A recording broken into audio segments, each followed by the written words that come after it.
Everyone, स्वागत है आपका मेरे एएमए एजुकेशन चैनल के ऊपर। आज की मेरे वीडियो के अंदर हम रिवाइज करेंगे बिजनेस इकोनॉमिक्स की unit first and unit second. हमने पूरा सिलेबस कंप्लीट कर लिया है बिजनेस इकोनॉमिक्स का, चारों के चारों यूनिट हम कंप्लीट कर चुके हैं। तो अब हम अपना रिवीजन स्टार्ट करेंगे। आज के वीडियो के अंदर हम unit first and unit second को रिवाइज करेंगे। नेक्स्ट वीडियो के अंदर हम अपनी unit third and unit four को रिवाइज करेंगे। तो यूनिट फर्स्ट से हम स्टार्ट करते हैं। Unit first, Introduction to Economics, Definition, Nature, Scopes and Application of Business Economics, Function, Role and Responsibilities of Economics, Objective of Business Firms, Profit Maximization as Business Objective, Profit versus Wealth Maximization Objective। ये इसके topics हैं। हम इनको सिर्फ revise करेंगे। हमने deeply study हम कर चुके हैं, चारों के चार यूनिट हम कंप्लीट कर चुके हैं। तो आज हम इनकी रिवीजन करेंगे इन टॉपिक्स की। इकोनॉमिक्स का मतलब होता क्या है? इकोनॉमिक एक सोशल साइंस होती है जिसके अंदर हम स्टडी करते हैं कि इंडिविजुअल की क्या चॉइस है, बिजनेस, गवर्नमेंट, जो भी हमारी सोसाइटी है, को with secrecy and the incentives to influence the recounseling these choices। मतलब उनकी चॉइसेस क्या हैं कि भाई रिसोर्स क्या होता है इकोनॉमिक्स के अंदर। रिसोर्स जो होते हैं हमारे बहुत स्केर्स होते हैं और डिमांड ज़्यादा होती है। बिजनेस इकोनॉमिक्स के अंदर क्या आता है? बजट अकाउंटिंग आती है हमारी, फंड प्रोडक्टिंग आती है, मार्केट वर्जन आता है, मनी ग्रोथ आती है, मार्केट एनालिसिस आती है, ग्रोथ बिजनेस आता है एंड मार्केटिंग आइडियाज़ आते हैं, स्ट्रेटजीज प्लान होते हैं। ये हमारे बिजनेस इकोनॉमिक्स के अंदर आते हैं। भाई हमारा बिजनेस किस टाइप से ग्रो कर सकते हैं हम, मार्केट को हम किस टाइप से एनालाइज कर सकते हैं, मनी ग्रोथ किस टाइप से कर सकते हैं, मार्केटिंग विजन क्या है, आपका देखने का तरीका कैसा है, फंड प्रोटेक्ट आप किस तरीके से कर सकते हो, आप किस तरीके से अपने बजटिंग अकाउंटिंग कर सकते हो, स्ट्रेटजीज प्लान आप किस तरीके से कर सकते हो, वो सारी चीज़ें हमारे बिजनेस इकोनॉमिक्स के अंदर इंक्लूड की जाती हैं। Business economics is concerned with the application of economic concept। Economic concept and economic problems इसके अंदर होती हैं। फॉर्मुलेशन एंड डिसीजन मेकिंग, उनको हम देखते हैं क्या प्रॉब्लम है, फिर उनके बारे में हम डिसीजन लेते हैं, वो हमारे बिजनेस इकोनॉमिक्स होते हैं। स्कोप ऑफ बिजनेस इकोनॉमिक्स, इसके अंदर हम क्या कर सकते हैं? डिमांड का एनालाइज कर सकते हैं, उसको फोरकास्ट कर सकते हैं, कॉस्ट एंड प्रोडक्शन एनालिसिस कर सकते हैं, costing decision and strategies, profit management कर सकते हैं, वेल्थ मैनेजमेंट कर सकते हैं। डिमांड एनालिसिस एंड फोरकास्टिंग के अंदर क्या है कि बहुत सी मतलब हम देख सकते हैं, this aids in the directing the objectives and arrange production schedules, arrange करता है प्रोडक्शन शेड्यूल को एंड हेरिंग रिसोर्सेज, हमें कौन से मतलब कितनी डिमांड है, कितनी हमारे रिसोर्सेज हमें चाहिए हैं, कितने हमारे पास अवेलेबल है, उसको एनालाइज करने में हमें बिजनेस इकोनॉमिक्स हेल्प करता है। कॉस्ट एंड प्रोडक्शन एनालिसिस में हेल्प करता है। बिजनेस इकोनॉमिक्स में डिफाइन करता है कि आपको कितनी कॉस्ट आपके असाइन की गई है, कितना आपका आउटपुट निकला है, कि उसको रिकॉग्नाइज करने में, उनके एलिमेंट्स को रिकॉग्नाइज करने में बिजनेस इकोनॉमिक्स में हेल्प करती है। कॉस्टिंग डिसीजन स्ट्रेटजीज बनाने में हेल्प करती है कि हमें in the root of companies earning since, मतलब वो कितना अर्न कर लिया, mostly based on the costing decision, जितना वो अर्न करी वो कॉस्टिंग डिसीजन के ऊपर ही बेस्ड होती है। प्रॉफिट को मैनेज करने में हेल्प करते हैं कि आप अपने प्रॉफिट को कहाँ पे लगा सकते हैं। Manager must be ables to devise more and less, कि आप अपने प्रॉफिट को कहाँ पे लगाओगे कि आपको ज़्यादा गेन मिलेगा। जहाँ आप मतलब ये नहीं होता कि आप डिसीजन लोगे कि आपने यहाँ लगाया तो आपको ज़्यादा गेन होगा, यहाँ लगाया तो आपको कम गेन होगा, उसके डिसीजन को लेने के लिए भी ये हमें हेल्प करता है। वेल्थ मैक्सिमाइजेशन इसका स्कोप है कि वेल्थ को मैक्सिमाइज करने के लिए, आपके बिजनेस को लंबे समय तक चलाने के लिए हमें हेल्प करता है। ऑब्जेक्टिव्स क्या होंगे बिजनेस इकोनॉमिक्स के? सबसे पहले देखो मेन ऑब्जेक्टिव्स का क्या होगा कि हमें आइडेंटिफाई करेगा कि क्या प्रॉब्लम है, उसको आप किस तरीके से सोल्व कर सकते हैं, रिजोल्यूशन ऑफ प्रॉब्लम। देन वो डिज़ाइन करेगा प्रॉफिटेबिलिटी बिजनेस पॉलिसीज, जो आपकी प्रॉफिटेबिलिटी पॉलिसीज होंगे जिससे आपको ज़्यादा से ज़्यादा प्रॉफिट अर्न हो, जैसे कि कॉस्ट पॉलिसी हो गई, प्राइसिंग पॉलिसी हो गई। देन वो फ्यूचर प्रिडिक्शन बताएगा कि ऐसा हो सकता है। ये नहीं हम कई बार कोई चीज़ सोचते हैं तो हमारे मन में होता है कि फ्यूचर का फिर भी किसी को नहीं पता है कि क्या हो जाएगा। हमने बहुत सी फ्यूचर प्लानिंग कर ली, फॉर एग्जांपल कि आपने कहीं आउट ऑफ इंडिया जाने का या कहीं भी जाने का प्लानिंग कर लिया, और क्या होगा कि बारिश आ गई किसी भी वजह से, मतलब आपको पता तो नहीं है ना फ्यूचर के अंदर क्या हो सकता है, किसी की डेथ हो जाए, तो वो चीज़ आपके हाथ में नहीं होती है। फ्यूचर किसी के हाथ में नहीं होता है। हाँ, बस हम प्लानिंग कर सकते हैं बट वो हमारे हाथ में नहीं है। Relationship between financial aspects, relationship बनाते हैं फाइनेंशियल एस्पेक्ट्स के साथ। देखो सबसे पहला है हमारा identify and resolution of business problem. Manager economic क्या करते हैं? इन्वॉल्व करते हैं सिग्निफाई कॉन्सेप्ट, जैसे हमारे long term short term concepts, ये हमें बताते हैं डिमांड एंड सप्लाई को एनालाइज करने के लिए कि आपकी law of diminishing marginal utility है and the law of diminishing marginal utility को करने के लिए हमें हेल्प करता है। आइडेंटिफाई करते हैं कि आपकी क्या प्रॉब्लम आ रही है, देन डिज़ाइन करेंगे न्यूमरस प्रॉफिटेबिलिटी बिजनेस पॉलिसीज़, जैसे कि हमारी जो कॉस्ट पॉलिसीज़ आती हैं, जो हमारी प्राइसिंग पॉलिसीज़ होती हैं। देन फ्यूचर प्रेडिक्शंस देखते हैं। The incentive involve the multiple economic variable including business capital and cost of production aspects firms and future predictions। ये फ्यूचर प्रेडिक्शन देखते हैं, मतलब फ्यूचर के अंदर क्या हो सकता है, हमारे बिजनेस को और लंबे समय तक चलाने के लिए हम क्या कर सकते हैं उसके अंदर। Building relationship between distances financial aspects build करते हैं, जो भी हमारी रिलेशनशिप होती है कि manager economic assist build and relationship between desire economic factors such as profit income, जो हमारी मार्केट स्ट्रक्चर होती है, जो लॉसेज होते हैं, उनके साथ एक रिलेशनशिप क्रिएट करती है ये। नीचे कैसा होगा हमारे बिजनेस इकोनॉमिक्स का। Business economics is a micro economics, business economics is a normative and business economics is a science, business economics is an art and realistic in nature, include macroeconomics analysis। macroeconomics analysis को भी include करती है ये, and interdisciplinary nature होता है इसका। First हमारा business economics is a micro economics. Business economics micro economics होती है, क्योंकि जो बिजनेस इकोनॉमिक्स की टेक्निक होती हैं, जो माइक्रो इकोनॉमिक्स की टेक्निक होती है, वो लगभग सेम ही होती है। माइक्रो इकोनॉमिक्स की टेक्निक्स को ही हम बिजनेस इकोनॉमिक्स के अंदर यूज़ करते हैं। Business economics is a normative. Normative होती है ये। Business economics is normative as established rules and enables firms to attain their goals। Business economics normative होती है, ये एक्सटेब्लिश करती है रूल्स को, अपने गोल्स को अचीव करने के लिए। And it also provides valid decision rules. ये हमें वैलिड डिसीजन रूल्स भी प्रोवाइड करवाती है। एंड बिजनेस इन्वायरमेंट के अंदर उसका बिहेवियर ईजिली हम किस तरीके से उन चीज़ों को कर सकते हैं, उन सब चीज़ों को भी हमें बिजनेस इकोनॉमिक्स प्रोवाइड करवाती है। Business economics is an science. Business economics science कैसे है। बिजनेस इकोनॉमिक्स की जो रिलेशनशिप होती है वो हमारी थ्योरी डिसीजंस लेने के लिए होती है, जैसे हम मैथमेटिक्स स्टैटिक्स हमारी इंक्लूड होती है इकोनॉमिक्स के अंदर। एंड जो भी हमारे स्टेब्लिश करते हैं स्ट्रेटजीज, ओवरऑल एग्जांपल जो हमारे होते हैं, supplies positive functions of the price which means that change in price in the course of change in supply. मतलब जो सप्लाई होती है हमारी पॉजिटिव फंक्शन होती है, हमारी चेंज होगा प्राइस के अंदर तो हमारी सप्लाई के अंदर भी कोर्स होगा, उसके अंदर भी चेंज होगा। तो ये साइंस के ऊपर बेस्ड होता है। मतलब देखो, ये नहीं बोलते कि साइंस के अंदर जो चीज़ें होती हैं इन्वर्स रिलेशनशिप होती है, किसी की पॉजिटिव होता है किसी की नेगेटिव होता है। एसिड बेस्ड जो होते हैं, भाई मुझे ज़्यादा तो नहीं पता साइंस के बारे में, क्योंकि साइंस पढ़ी 10th क्लास में थी, उसके बाद कभी पढ़ी ही नहीं। तो बट इतना पता है कि भाई जो एसिड बेस होते हैं वो उनकी नेगेटिव रिलेशनशिप होती है, किसी के साथ पॉजिटिव रिलेशनशिप होती है। देखो एक नॉर्मल सा एग्जांपल लेते हैं हम, जैसे ये नहीं बोलते कि लस्सी पीने के बाद हमें कभी दूध नहीं पीना चाहिए, उनकी नेगेटिव रिलेशनशिप होती है। अगर लस्सी के ऊपर दूध पियोगे तो मतलब फट जाता है, ऐसा कुछ बोलते हैं। तो वही चीज़ होती है कि इनकी, ये हमें क्या है, साइंस की तरह हमें बताता है कि जो सप्लाई होती है उनकी भी एक ऐसी फंक्शन, वो भी इस टाइप से फंक्शन करते हैं। अगर उसके प्राइस के अंदर चेंज होगा तो सप्लाई के अंदर भी चेंज होता है। Business economics is an art. Art is nothing but a practical art. वैसे तो कुछ नहीं होती है, बट एक प्रैक्टिकली हमें चीज़ करके, जो भी मतलब प्रैक्टिकल एक्सपीरियंस होता है वो हमें आर्ट से ही मिलता है।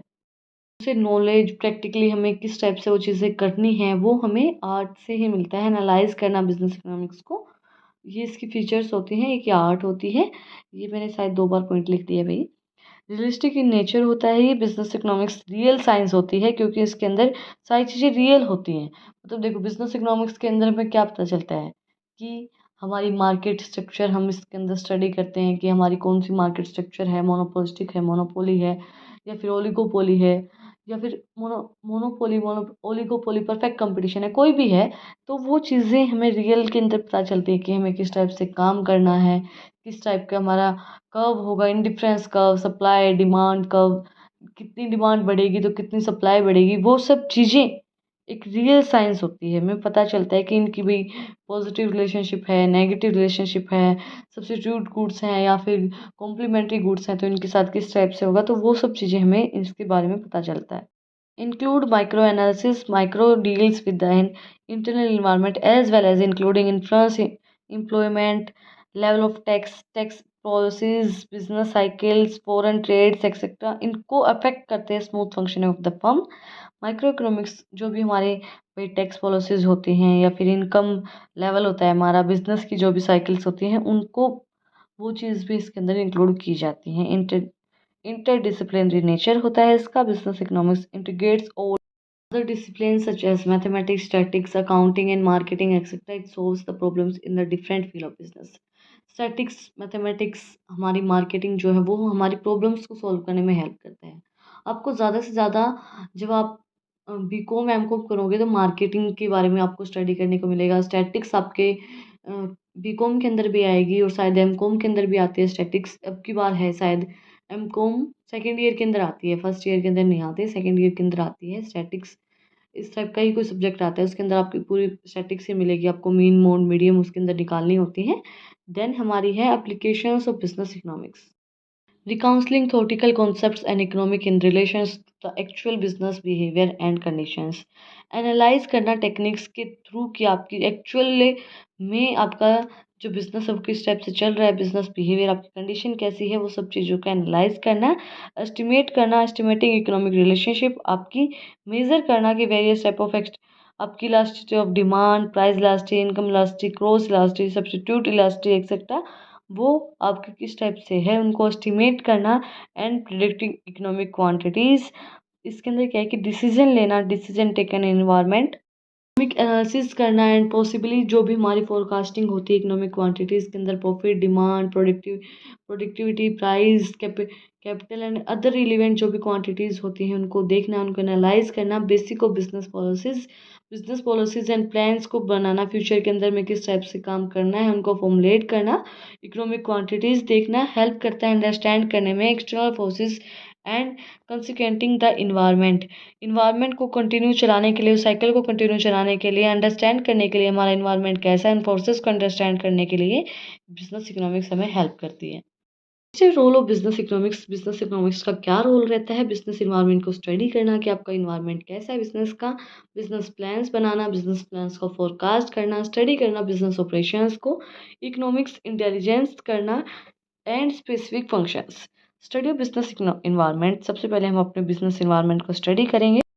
Every firm has takes the considerations and external factors and the growth of national income, volume of trade, of journal prices, trends of policies, decisions, जो भी हमारे ट्रेंड होते हैं, पॉलिसीज का डिसीजन होता है उनको लेना, उसके इन्वायरमेंट को स्टडी करना, प्लान्स बनाना, उनको फोरकास्ट करना, फॉर्मुलेट करना प्लान्स को, स्टडी करना बिजनेस ऑपरेशंस को। बिजनेस इकोनॉमिक्स हेल्प करता है हमें मैनेज करने के लिए डिसीजन जो भी हमारे होते हैं, डिसीजन मेकिंग है, relations operation of the firm, decide करना कि आपका प्राइस क्या होगा, रेट ऑफ ऑपरेशंस क्या होंगे, आपको कितना इन्वेस्ट करना है, कितनी आपकी फर्म की ग्रोथ होगी, कितना आपको एडवाइस करना है, कितना आपको ऑफर करना है, किसी को कितना एडवाइस करना है, उनको स्पेसिफिक एनालाइज करना, फोरकास्ट करना, टेक्निक्स को मीनिंगफुल कंक्लूजन निकाल के लेके आना, उनको एनालाइज करना हमारे बिजनेस इकोनॉमिक्स का काम होता है।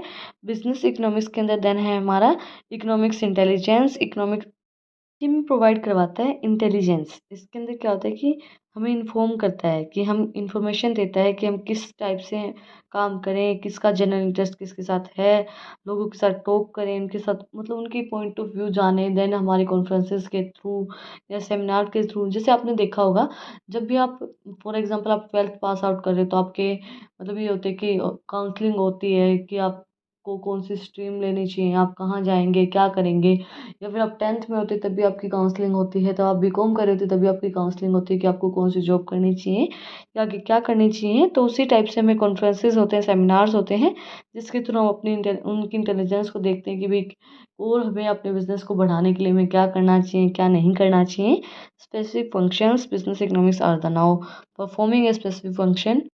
इकोनॉमिक्स एक स्पेसिफिक फंक्शन को परफॉर्म करती है एंड बिजनेस इकोनॉमिक्स डिमांड करती है फोरकास्ट करने के लिए इंडस्ट्रियल जो भी हमारी मार्केट रिसर्चेज होती हैं, प्राइसिंग प्रॉब्लम्स होती हैं एंड जो भी हमारी इंडस्ट्री प्रोडक्शन प्रोग्राम्स होते हैं, इन्वेस्टमेंट एनालिसिस होता है, फोरकास्ट करना होता है, वो सब चीज़ें उनको परफॉर्म करना, उन सब चीज़ों को एनालाइज करना हमें काम करता है बिजनेस इकोनॉमिक्स। देन नेक्स्ट हमारा रिस्पॉन्सिबिलिटीज़ ऑफ बिजनेस इकोनॉमिक्स, क्या क्या रिस्पॉन्सिबिलिटीज़ होती हैं। सबसे पहले मेकिंग फोरकास्ट करना सक्सेसफुली एंड मेंटेन करना relationship and earning full status and the manager team. Successfully चीज़ों को फोरकास्ट करना एक काम होता है manager have a take decisions to concern the future. जो मैनेजर होता है वो डिसीजन लेता है फ्यूचर को कंसर्न करने के लिए ताकि आपका जो बिजनेस है वो सक्सेसफुली चलता रहे, जो भी आपने चीज़ें सोची हैं वो सक्सेसफुली डन हो जाएं। मेंटेनिंग रिलेशनशिप बिजनेस इकोनॉमिक्स क्या करते हैं, एक्स्टेब्लिश करते हैं, मेंटेन करते हैं कॉन्टैक्ट एंड डाटा सोर्सेस। एक अच्छी रिलेशनशिप मेंटेन करके रखते हैं फोरकास्ट करने के लिए चीज़ों का, individual and specialised different field के अंदर। Earning full status on the management teams, full status इसके अंदर क्या बोला गया है, बिजनेस इकोनॉमिक्स हैज़ है participate in decision making and forward planning. Participate करते हैं कि आपको क्या डिसीजन लेना चाहिए, कि आपके बिजनेस के लिए डिसीजन बेनिफिशियल है या नहीं है, and it must be able to earn full status on the business teams.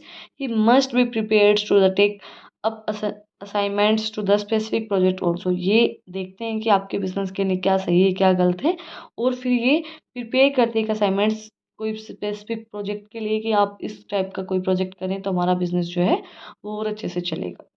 Objectives of firm के क्या क्या ऑब्जेक्टिव्स होते हैं। फर्स्ट अब देखो, अगर हम कोई भी फर्म खोलते हैं, कोई भी बिजनेस ओपन कर रहे हैं, तो सबसे पहले उसका ऑब्जेक्टिव क्या होगा कि भाई मेरी ज़्यादा से ज़्यादा सेल हो, सेल्स मैक्सिमाइजेशन। दूसरा क्या होगा, भाई सेल के साथ मेरा प्रॉफिट भी होना चाहिए, ऐसा नहीं कि हमारा प्रॉफिट हो ही नहीं रहा है। फिर हमारा profit maximisation, then utility maximisation, then welfare भी होना चाहिए, भाई सोशली वेलफेयर भी होना चाहिए। अगर आपको प्रॉफिट हो रहा है, सेल हो रही है, तो हमें दान भी देनी चाहिए चीज़ें। फिर हमारा ग्रोथ होनी चाहिए, ऐसा नहीं है कि सेल भी नॉर्मल सी हो रही है, प्रॉफिट भी नॉर्मल सा हो रहा है और हम अपनी बिजनेस के अंदर ग्रो नहीं कर पा रहे हैं, तो ग्रोथ मैक्सिमाइजेशन भी होनी चाहिए। तो एक फर्म के यही ऑब्जेक्टिव होते हैं।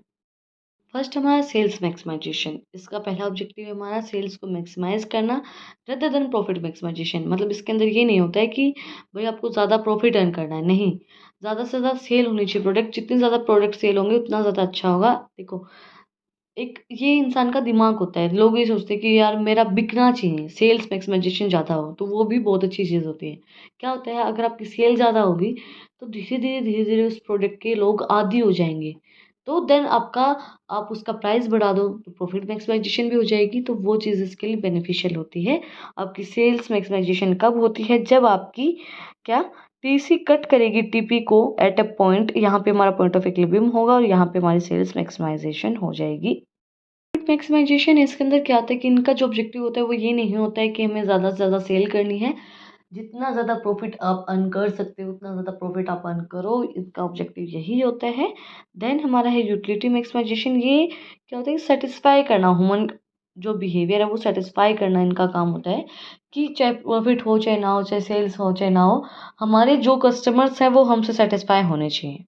जब आप लोग कस्टमर सेटिस्फेक्शन देखते हो तो उस टाइम पे कस्टमर सेटिस्फाई होता है, और वो मतलब अपने रिलेटिव हो गए, अपने फ्रेंड्स हो गए, उनको बताएगा कि भाई मैं तो इनकी सर्विसेज से सेटिस्फाई हूँ, मुझे तो बहुत अच्छा लगा। तो धीरे धीरे आपकी प्रॉफिट भी मैक्सिमाइजेशन हो जाएगी और आपकी सेल्स भी मैक्सिमाइजेशन हो जाएगी। वेल्थ मैक्सिमाइजेशन, पर्सनल वेलफेयर, सबसे पहले अपनी फर्म का जो भी वेलफेयर, जैसे कि जो हमारे वर्कर्स काम करते हैं वो उनको काम पसंद आ रहा है, लाइक डिसलाइक्स उनकी देखना, पर्सनल वेलफेयर, आपको आपको क्या पसंद है चीज़ें, वो सब चीज़ें। देन आपका सोशल वेलफेयर, लोगों की मदद करना, मतलब डोनेट देना, चीज़ों को पैसे डोनेट करना, चीज़ डोनेट करना, वो सब चीज़ें इसके अंदर आएंगी। देन ग्रोथ मैक्सिमाइजेशन, इसके अंदर क्या है कि इनको अपने बिजनेस को लंबे समय तक चलाना है, तो धीरे धीरे आपका बिजनेस लंबे समय तक चलेगा, तब जबकि आपका बिहेवियर अच्छा होगा, आप अपने मतलब अपने काम के प्रति आप अच्छे मतलब अच्छे से अपना काम करेंगे, और अपने जो आप प्रोडक्ट सेल कर रहे हो उनकी क्वालिटी गुड होगी, और आपका मतलब सबसे मेन इंपॉर्टेंट चीज़ होता है आपका बिहेवियर। अगर आप अच्छे से बात करते हो ना तो इंसान आके खुश होता है वहाँ पे, कहीं भी आप जाते हो तो। और अगर आप अच्छे से बात नहीं करते ना, चाहे उनका आपको प्रोडक्ट पसंद आ रहा हो, या फिर ये भी हो सकता है कि भाई आपको पसंद भी आ रहा होगा ना, तो भी एक मन में आएगा कि चल ले लेते हैं, फिर अगली बार यहाँ नहीं आएंगे यार, मतलब मूड खराब हो गया।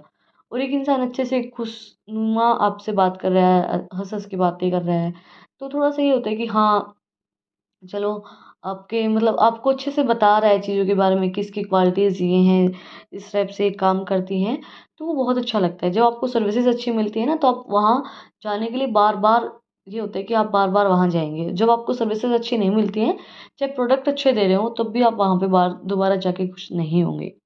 प्रॉफिट मैक्सिमाइजेशन हमें अलग से पूछा गया। प्रॉफिट मैक्सिमाइजेशन वो प्रोसेस होती है जिसके अंदर बिजनेस अंडरगो करता है, इंश्योर करता है कि बेस्ट आउटपुट हो, price level and achieve order maximum returns, उनको ज़्यादा से ज़्यादा रिटर्न मिले।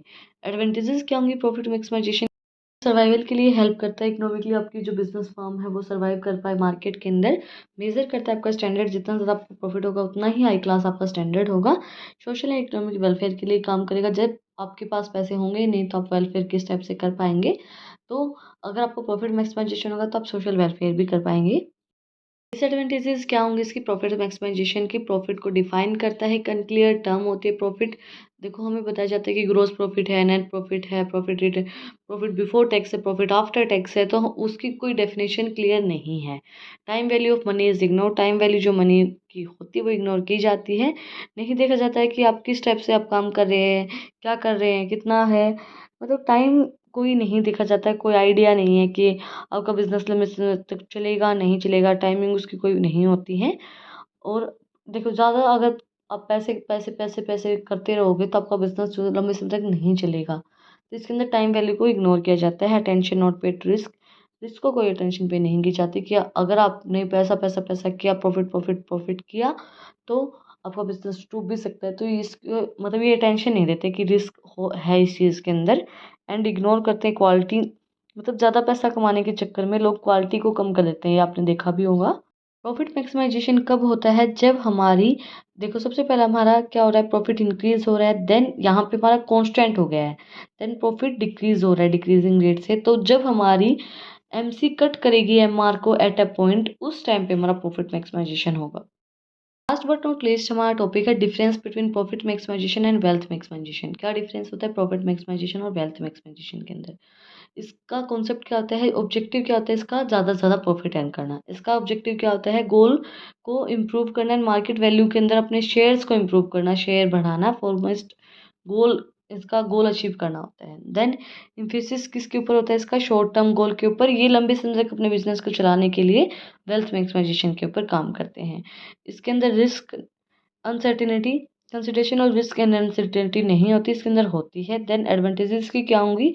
ये एस्टिमेट करता है ऑर्गेनाइजेशन ऑपरेशनल जो हमारी एफिशिएंसी है उसको, and to grab the considerable market shares. ये ग्रब करते हैं कंसिडरेबल जो भी हमारे मार्केट शेयर्स होते हैं उनको। And then recognisation of temporal patterns of the return. Recognise करते हैं जो हमारे टेम्परल पैटर्न्स होते हैं रिटर्न, इसके अंदर नहीं होता है प्रॉफिट मैक्सिमाइजेशन के अंदर, एंड इसके अंदर होते हैं। इसी के साथ हमारी यूनिट फर्स्ट का रिवीजन कंप्लीट हो गया है। हम अपनी यूनिट सेकंड को रिवाइज करते हैं। मुझे मतलब ये लगता है कि आप लोग कई बार बोर होने लग जाते हैं वीडियोस के अंदर, क्योंकि लंबी लंबी वीडियोस हो जाती हैं रिवीजन की। तो चलो हम एक छोटी सी स्टोरी, जो भी बड़ी वीडियो होंगी उनके अंदर सुनाया करेंगे आप लोगों को। तो एक छोटी सी स्टोरी मैं आपको सुनाती हूँ। मतलब लोग ये कहते हैं कि बच्चा बिगड़ गया है, तो मतलब पेरेंट्स भी कहते हैं कि हमारा बच्चा बिगड़ गया, हम क्या कर सकते हैं, हमारे कुछ हाथ में ही नहीं है। बट मुझे ऐसा लगता है कि सारी गलती ही पेरेंट्स की होती है। अब कई जो पेरेंट्स होंगे उनको गुस्सा भी आएगा इस चीज़ पे, बट छोटी सी मेरी बात को सुन के देखना एक बार ध्यान लगा के, कि मैं किस वे में आपको कहना चाहती हूँ। ऐसा नहीं होता है कि बच्चे की गलती नहीं होती है, बट बच्चा पेट से सीख के नहीं आता है, बाहर निकल के ही सीखता है। आप जैसा उसके साथ बिहेवियर करेंगे उसी टाइप से वो सीखेगा, उसी टाइप से वो बनेगा। अब देखो छोटा है तब तक तो ठीक होता है बच्चा, भाई उसकी जो चीज़ें होती हैं वो आप नादानी में टाल देते हैं, चलो ठीक है सब ठीक है। बट जब वो बड़ा होने लग जाता है तो उसको, मतलब ये बोलते हैं ना, फ्रेंड बना लो, तो बना लेना चाहिए। ऐसा नहीं है नहीं बनाना चाहिए, बना लेना चाहिए। क्योंकि देखो अभी एक इंसान को बातें शेयर करने के लिए कोई ना कोई इंसान ज़रूर चाहिए होता है ना। अब अगर कोई बात है, देखो ऐसा नहीं होता कि बच्चा स्टार्टिंग में ही नहीं करता, नहीं। कोई बात हो उसके साथ, कोई भी मिसहैपनिंग हो उसके साथ हो गई हो, तो वो अपने मतलब वो अपने पेरेंट्स को आने के बताने की कोशिश करेगा, और उसको ये दिखेगा कि तेरे पेरेंट्स तेरा साथ नहीं देने वाले हैं, तब वो अंदर ही अंदर बातों को छुपाएगा। वैसी बात है ना, वो छुपाने लग जाएगा चीज़ों को, कि तेरी मम्मी, अगर तूने ऐसा कुछ बताया तो तेरी मम्मी ऐसा रिएक्ट देगी। अब आपको ये पता है कि आपकी मदर ऐसा कोई गलत रिएक्ट नहीं देगी आपकी बातों पे, तो वो सेफ फील करेगा आपके साथ, आपको सारी बातें बताना, शेयर करेगा आपके साथ सारी बातें। अब पता है, देखो मेरी जो मदर है वो हमें एक ही चीज़ कहती हैं, चाहे किसी को मार आना, अगर तुम्हारे हाथ से कोई गलत काम हो गया, चाहे किसी की जान ही ले ली तुम लोगों ने, मुझे आके ज़रूर बता देना। चलो इंसान उन बातों को संभाल तो ले, वो हमें हमेशा यही बात कहते हैं। और मतलब लिटरली, मतलब हम मुझे सच में, मतलब मेरी फ्रेंड्स भी मुझे ये बात बोलती हैं कि लिटरली आप बहुत लकी हैं। मैं बहुत लकी हूँ इस मामले में कि मेरी मम्मी मेरी एक एक बात सुनती है। कोई किसी की मदर ऐसी होती है जो, मतलब सच बताऊँ ना, मैं मेरी मम्मी को ये भी बता देती हूँ कि मेरा क्रश कौन है, या मुझे कौन अच्छा लगता है, या किसने मुझे प्रपोज किया, या किसने मुझे कुछ बोला। कोई भी बात है, कोई भी छोटी से छोटी, जितना मैंने आज तक मेरी लाइफ में जिया है ना, जितना भी मैंने जितने भी पल जिए ना, उतने ही पल मेरी मम्मी ने मेरे साथ जिए, ये लगा लो।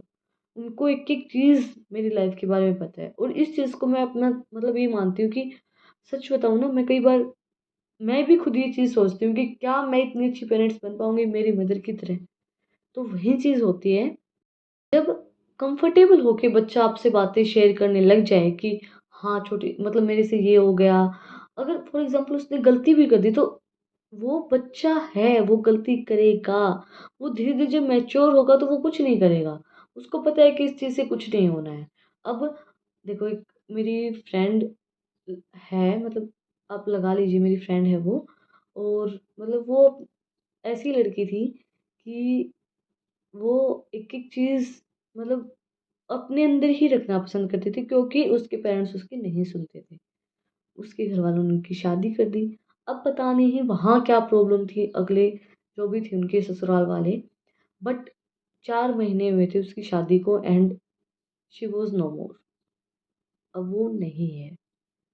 तो लिटरली वो मुझसे मतलब अपनी बातें शेयर कर लेती थी। मैं उसकी फ्रेंड थी। बट अब शादी के बाद उससे मेरा मेरा भी उससे कोई कॉन्टेक्ट नहीं हुआ। अब पता नहीं वहाँ क्या हुआ, किस टाइप से क्या चीज़ें हुई, but now she was no more. तो मुझे ये चीज़ लगती है कि प्लीज़, अगर आप पेरेंट्स हैं उनके, तो अपने बच्चों, मतलब अगर आप इस टाइम पे आप एमकॉम कर रहे हो, तो आप किसी के पेरेंट्स हैं, तो प्लीज़ अपने बच्चों के फ्रेंड बन के रहा करो, उनकी सुना करो, वो क्या कहना चाहते हैं। लिटरली मुझे बहुत, मतलब मैं सच बताऊँ, मैं बहुत रोई कि यार कैसे हो सकता है, एक नॉर्मली इंसान 22-23 साल का है, और वो 4 महीने शादी के 4 महीने के बाद मर जाता है। तो literally you can't believe that. और मुझे अब तक यकीन नहीं हो रहा उस चीज़ पे कि ऐसा भी हो सकता है। तो वही चीज़ होती है कि भाई प्लीज़, चाहे मैं ये नहीं कहती अपने पेरेंट्स से, बट अपनी जो फीलिंग्स होती है, अपनी जो बातें होती हैं, किसी से तो शेयर कर लिया करो। पेरेंट्स नहीं, फ्रेंड्स हैं, भाई बहन है, कोई भी है, बट अपनी बातें शेयर करा करो। अब वहाँ जो वो लोग हैं वो तो यही बोल रहे हैं कि हार्ट फेल हो गया, बट मुझे नहीं लगता कि इतनी सी एज में किसी का हार्ट फेल हो सकता है। क्योंकि अगर हुआ भी है, हार्ट फेल भी हुआ है, तो भी कोई ना कोई रीज़न होता है, या तो ज़्यादा खुशी होगी या ज़्यादा गम होगा। हार्ट फेल ऐसे तो होता नहीं है।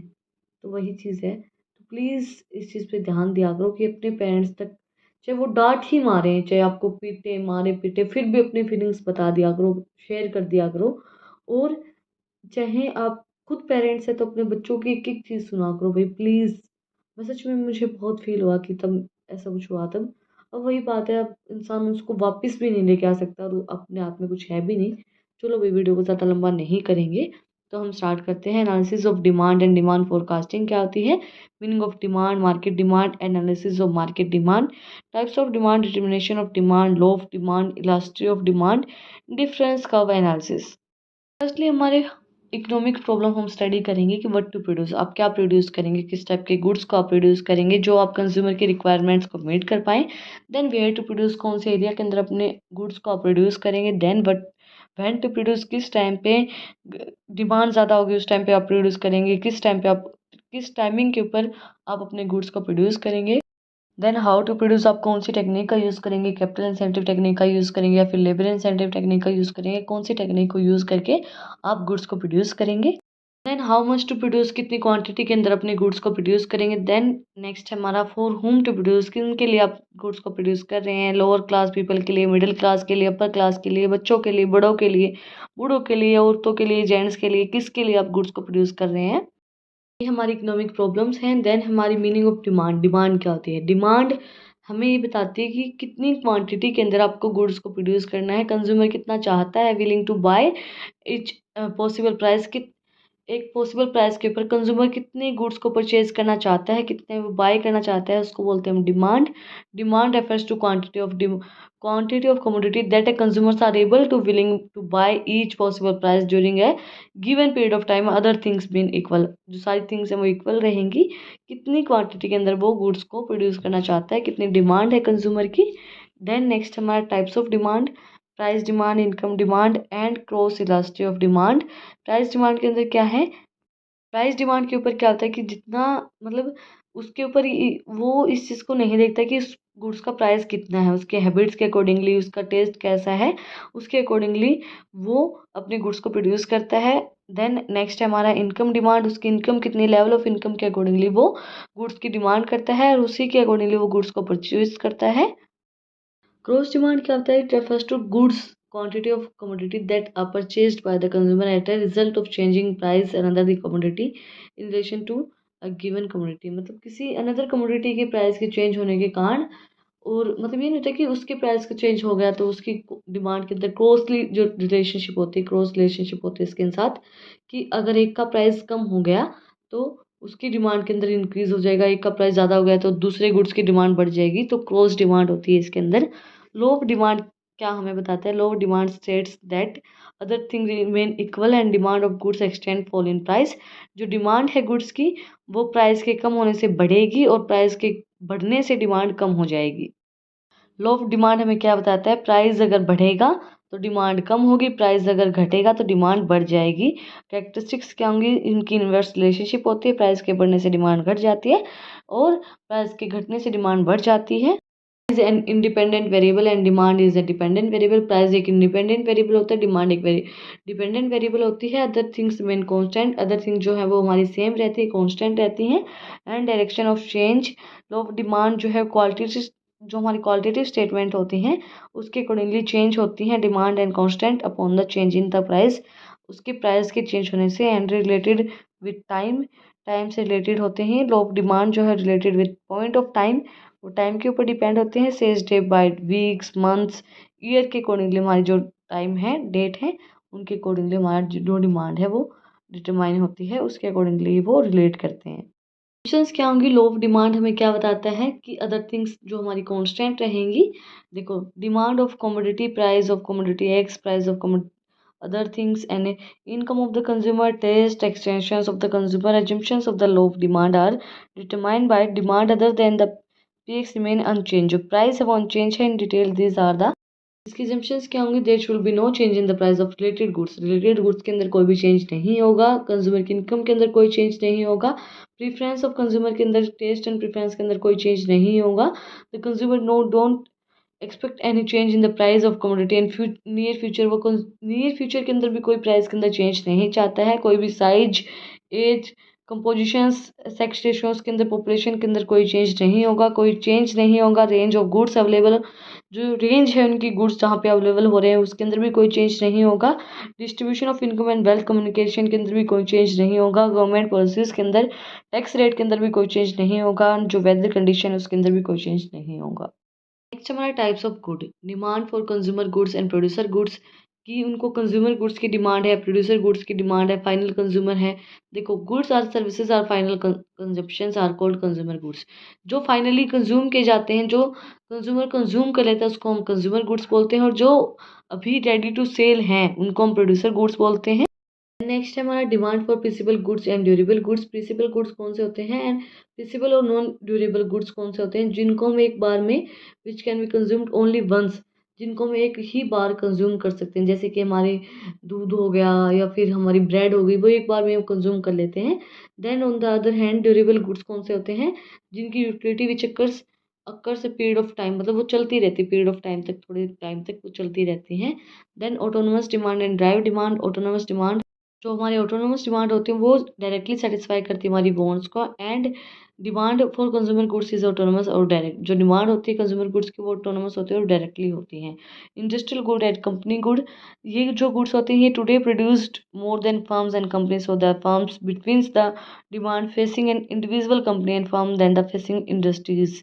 जो इंडस्ट्री गुड्स होते हैं, मतलब ये नहीं होते कि ये बोलते हैं कि इंडस्ट्री के अंदर goods, industry demand and company demand, कि एक तो ये नहीं होता है कि हम ये बोलते हैं कि अगर हम फैक्ट्री के अंदर से लेके आएंगे तो हमारे सस्ता मिलेगा और कंपनी के अंदर से लेके आएंगे तो महंगा मिलेगा, तो वो डिमांड इसके अंदर बताई गई है हमें। Short run demand and long run demand. Short run demand हमारी रिप्रेजेंट करती है एग्जिस्टिंग डिमांड को, एंड लॉन्ग रन डिमांड हमारी हमें बताती है कि हमारा प्राइस चेंज हुआ तो हमारी डिमांड कितनी चेंज हुई है, प्रोडक्ट्स पर इम्प्रूवमेंट कितना हुआ है, प्रोपोर्शनल आपके एफर्ट्स कितने लगे हैं, अदर फैक्टर्स जो हमारे। ये हमारी लॉन्ग रन डिमांड है D2, एंड ये हमारी शॉर्ट रन डिमांड है quantity of demanded price. Next हमारा joint demand and composite demand. Demand for most commodities and real life. जो हमारे इंडिपेंडेंट होते हैं ईच अदर्स, एंड जो हमारी सेवरल कमोडिटीज़ होती है जॉइंट डिमांड होती है, इंटर रिलेटेड जो डिमांड्स होती हैं, एंड इंटर रिलेशनशिप होती है हमारी डिमांड की सच कमोडिटीज़ के साथ। Joint demand and complementary demand. जो भी सिंगल के साथ जॉइंट और कॉम्प्लीमेंट्री जो गुड्स मिलते हैं, जॉइंट और complementary demand. Single bonds and they set to be joint and complementary demands. जो one and another and same time में सेटिस्फाई, जो एक मतलब ये नहीं होती कॉम्प्लीमेंट्री गुड्स जो हमें सेटिस्फाई करते हैं सेम टाइम के ऊपर कोई अलग गुड्स। देन कंपोजिट डिमांड इसके अंदर क्या है कि ये हमारी commodity set composite demand when wants are several. जब हमारी जो वांट्स है वो ज़्यादा है एंड डिफरेंट यूज़, उनके यूज़ जो डिफरेंट है। Market demand and market segment. Demand certain होती है प्रोडक्ट्स की एंड स्टडी करते हैं only total but also breaking into the different segment, but उनको ब्रेक करते हैं डिफरेंट सेगमेंट्स के अंदर। Then determination of demand and demand function. Demand and demand function के अंदर क्या है हमारा डी एक्स इक्वल्स टू, जो हमारा डिमांड फंक्शन वो क्या है एक्सप्रेस किया गया D X equals to P X by P R and Y T E P and Y D. D X हमारा क्या होगा demand for commodity x, and f equals to functions and px equals to price of demand x, and t equals to taste of consumer, e equals to expectations of consumer, p equals to size of and the composition of populations, and y equals to distributions of the income. First हमारा various estimations of market demand for a commodity are discussed as under. Firstly हमारा price of commodity का कितना price है, other determination demand constant, other जो हमारी determination है वो constant रहेंगे, and change in its demand as well, and normally rise in price are accompanied by the contribution of demand and fall in price of the commodity extension of demand. Normally क्या होता है price rise होने से contraction होता है demand के अंदर, और प्राइस के बट कम होने से डिमांड बढ़ जाती है। हमारी लो ऑफ डिमांड के अंदर बताया गया था कि प्राइस के बढ़ने से डिमांड क्या होगी कम होगी, प्राइस के घटने से डिमांड बढ़ जाएगी। Price of related goods. Demand for commodity depends on only oven price. जो डिमांड है कमोडिटी की वो खुद के प्राइस के ऊपर डिपेंड होती है, but upon the related goods. Related goods are broadly classified as good कौन से होते हैं हमारे substitute goods and complementary goods. Substitute good कौन से होते हैं जो हमें एक दूसरे के सब्सटीट्यूट होते हैं, जैसे कि चाय और coffee and Pepsi and Coke जो हमारे सब्सटीट्यूट होते हैं एक दूसरे के, जैसे कि इस फिगर के अंदर शो किया गया है कि एक दूसरे के सब्सटीट्यूट गुड्स हैं। जैसे हमारी क्या है इसके अंदर फिगर शो क्या कर रहा है, rise in the price of Pepsi from OP to OP1 and demand for Coke is increasing OQ to OQ1। जब हमारी पेप्सी की जो प्राइस जो राइज हो रहा है तो जो हमारी कोक की जो डिमांड है वो भी राइज हो रही है OQ से OQ1 तक। कोक की हमारी बढ़ रही है, प्राइस के बढ़ने से हमारी पेप्सी के प्राइस के बढ़ने से OQ की डिमांड भी बढ़ रही है। कॉम्प्लीमेंट्री गुड्स कौन से होते हैं जो कंप्लीट करते हैं हमारी demand for each other and car, जैसे car and petrol, pen and ink, उसकी मतलब एक दूसरे के बिना वो नहीं चल सकते। इनका इन्वर्स एंड नेगेटिव रिलेशनशिप होती है demand for first demands and price second which happens the complementary goods. Demand for complementary goods इसके अंदर क्या बोला गया है, following increase in price of pen. जब हमारा प्राइस इंक्रीज हो रहा है पेन का तो demand for ink is likely to be go down. तो जो हमारी डिमांड है वो यहाँ क्याऊ से Q1 आ गई है, डाउन चली गई है। नेक्स्ट हमारा income of the consumer experience shows the numerical there is the positive relationship between income of the consumer and demand. Income of consumer और जो हमारे डिमांड है उसके अंदर पॉजिटिव रिलेशनशिप होती है। जो हमारे नॉर्मल गुड्स होते हैं, normal goods which increase the consumer इनकी and income result in the increase in demand. अगर कंज्यूमर की जो गुड्स हैं वो इंक्रीज हो रही है कंज्यूमर की इनकम, तो उसकी जो डिमांड है वो भी इंक्रीज होगी। कंज्यूमर की इनकम के इंक्रीज होने से उसकी जो डिमांड है क्वांटिटी डिमांडेड वो भी इंक्रीज हो रही है नॉर्मल गुड्स के अंदर।